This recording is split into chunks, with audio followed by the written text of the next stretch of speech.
I guess my desire was I always wanted to be a painter, but then it didn't come naturally to me. I think what came naturally to me was sculpture.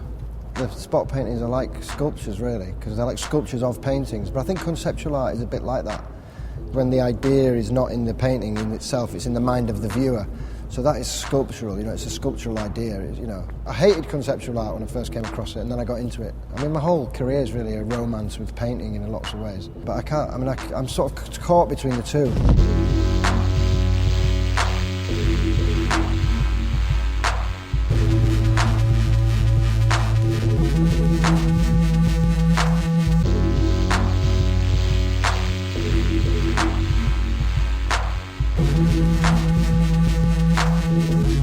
What I always used to do is I'd always solve formal problems using colour. So if I had, you know, a complicated thing going on, I'd just paint on top of it and put blobby shapes. And I was taught by like 50s painters, you know, in Leeds, so they were kind of abstract expressionists basically, you know, they're like paint how you feel. And if you're feeling happy, you do an orange painting, and if you're feeling sad, you do a brown and purple painting, you know. And it was like, you know, they believed that this was the truth. And I did for a while, but then I just thought, this isn't the truth, you know, it's nonsense really. And the tutor came up to me and said, what are you painting? And I was doing one of these messy paintings. And I said, oh, I'm expressing myself. And he goes, well, why are you trying to do that? Because everything you do, you express yourself. You should be trying not to, because you're going to do that anyway. And so then I started thinking more scientifically. So the spot paintings were really a scientific way to sort of take colour apart and to create a system where I could still make those colours decisions that I liked making, where in the end result, you know, it was always going to be the same, and it was, you know, it was infinite. So then I thought, well, okay, a grid. I want to do a grid, and I'll do circles. And then I just said, well, you know, how do I decide what colours go where and how many of each? And then I just came up with the idea, and I said, if I don't do any two colours the same on a painting, see what happens. So that was the initial thing, like, I don't know, 24 years ago. And I've never changed that.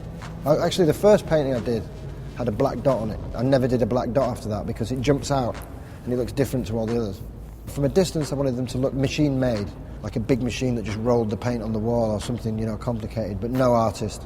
And then close up, when you looked at them, I wanted you to see remnants and traces of me as a painter, but that was like the sort of nostalgia from doing collages and the old 50s painter. But today, when we do them now, I really want them to feel machine-made, you know, totally.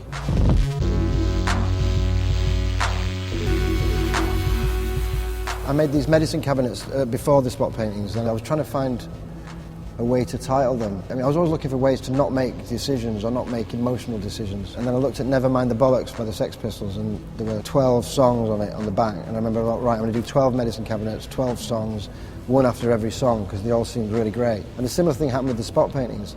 Because, you know, I thought I'm going to do these dot paintings, and then they're going to be an endless series. I think I did a couple to begin with called Untitled, and one I did called Open to the Unexpected, and then, but it's just, I thought, I can't do this endlessly. It's like naming children or something.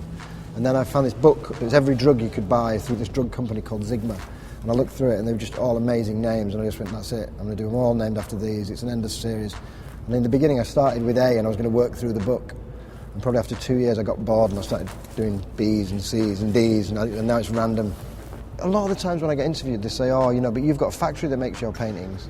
And I go, well, what's wrong with that? You know, I think Warhol made it okay for artists to make art on that scale, but, you know, people forget that, you know, factories don't only make dog food, they make Ferraris as well, and they make, you know, great things. So having a factory is not a bad thing in itself. I'm definitely aware that I am the establishment now, you know, so hopefully there's kids out there who are going to tell me to fuck off, you know, in the way that I did when I came on the scene.